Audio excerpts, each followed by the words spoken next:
নমস্কার মা, আমরা কিন্তু আপনার বাড়িতে এসেছি ভোট চাইতে না। ভোট বড় জিনিস না, বড় জিনিস এই পশ্চিমবঙ্গ কি পরিস্থিতির মধ্যে দিয়ে চলছে, যেভাবে জিহাদিদের আক্রমণে দিকে দিকে সনাতনী ভাই বোনেরা আক্রান্ত হচ্ছে, সেটা কিন্তু অভাবনীয়। এবং এই সরকার তাদেরকে মদত দিচ্ছে। একটা বিশেষ ধর্মের অনুসারীদের যেভাবে মদত দিয়ে তাদের মাথায় তুলে রেখেছে, যার ফলে মুর্শিদাবাদে বাপ বেটা শুধুমাত্র হিন্দু হওয়ার অপরাধে তাদেরকে কুপিয়ে হত্যা করেছে। শুধুমাত্র তারা মাটির মূর্তি গড়ত, যা আপনি বাড়িতে প্রতিদিন পুজো করি, সেই মূর্তি গড়েছে কেন, তাই তাকে মেরেছে। আমরা বাংলাদেশ থেকে এই দেশে কি কারণে এসেছি? কারণ ও দেশে আমরা মূর্তি পূজা করতাম, আমরা দেবতার পুজো করতাম, আর ওদের কাছে এই পুজোটা হারাম।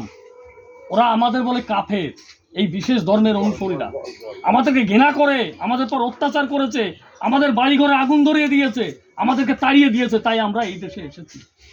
আর আজকে যেখানে এই হিন্দু আমরা কম, সনাতনীরা কম, আর ওরা যেখানে বেশি, সেখানে কিন্তু আমাদের পর এরকম অত্যাচার করে আমাদের বাড়িঘর বাংলাদেশে যেভাবে আগুন ধরিয়ে পুড়িয়ে দেয়, ঠিক সেইভাবে মোথাবাড়িতে হিন্দুদের বাড়িঘর আগুন দিয়ে জ্বালিয়ে দিয়েছিল।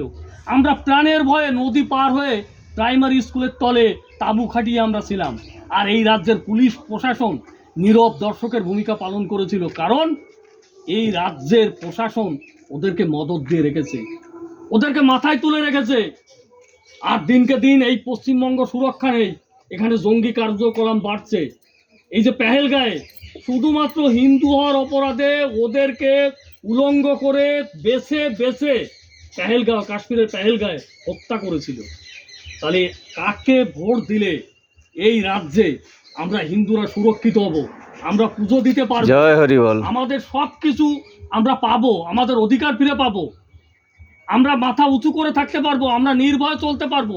কাকে ভোট দিলে, কারা আমাদের হিন্দুদের পাশে থাকে আর কারা ওদের হয়ে মদত দিয়ে হিন্দুদেরকে মারে, এটা বুঝে তাকে ভোট দেবেন।